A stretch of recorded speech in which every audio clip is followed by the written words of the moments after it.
Earlier this month, the LPGA announced the lineups and format for its brand new team event, the International Crown. In late July, 8 teams of 4 will represent their countries at Caves Valley in Maryland for the inaugural staging of the match play event. And Golfing World was there as the countdown started and the trophy was unveiled. For the countries that have watched Solheim Cups all these years but haven't been a part of it, I'm sure the feeling is, when are we going to get our shot? And the answer is July 2014. When you travel around the world like we all do, what you realize is countries want to play for countries. They want to hoist the flag, sing the anthem, paint their face.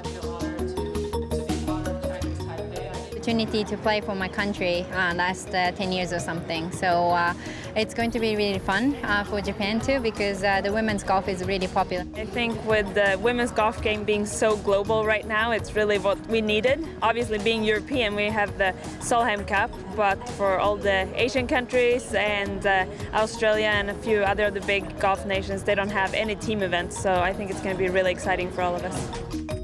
The teams are decided by the Rolex rankings, and a strong start to the season by the Americans sees them installed as the #1 seeds, just ahead of a strong South Korean lineup. Spain's team includes 3 Solheim Cup stars, the Swedes are strong, and Australia will look to the vastly experienced Kari Webb. There are 4 countries seeded in Pool A, 4 countries seeded in Pool B. So over the first 3 days of the tournament, Thursday, Friday, Saturday, each country will play 2 4-ball matches against every other country in their pool. They accumulate points over the course of those 3 days, and the points are awarded 2 points for a win, 1 for a halve, and 0, obviously, for a loss. Just like in the Ryder Cups, Solheim and President's Cups, it'll be singles matches on Sunday. But the LPGA is also trying something different to help decide which teams will take part on the final day of the International Crown. So once we identify the top 2 teams in each pool, they're set in Sunday. We're going to have a wild card team. So we're going to take the 3rd place team in Pool A and Pool B, and they're going to play off to see which team advances to Sunday with the other 4 countries. With all the world's best players teeing it up in the first edition of the International Crown, the competition on the final day will no doubt be fierce. Another interesting thing is that there are no captains or coaches. The players will decide the lineups themselves, which could make things interesting in the event of a tie come Sunday. So if there is a tie at the end of Sunday, those 2 teams will have a sudden death playoff.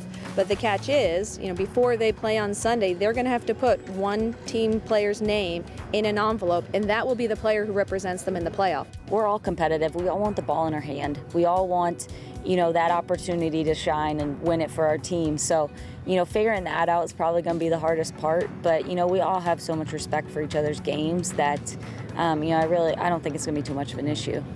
We all know each other well enough that I think we can sort of hash it out together. I'm just as inexperienced in team golf as they are, so I think we'll learn together. For many players, it'll be the first time as a professional they've worn their national colours, and it's bound to bring some nerves. But the country under most pressure is arguably the host nation.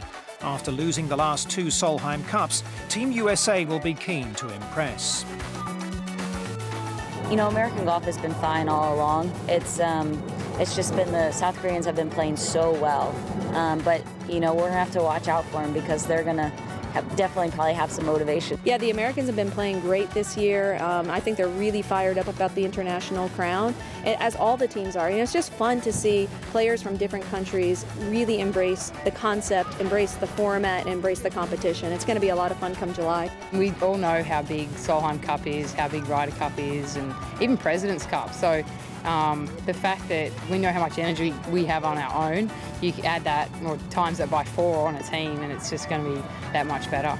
Also use it as an opportunity for the U.S. fans to get to know these other players, the players from Asia, kind of get to know them more, see their personalities come out in team golf and see them excited and high-fiving. That's, I think it's going to be a great opportunity for the fans to get to know these other players a little bit better.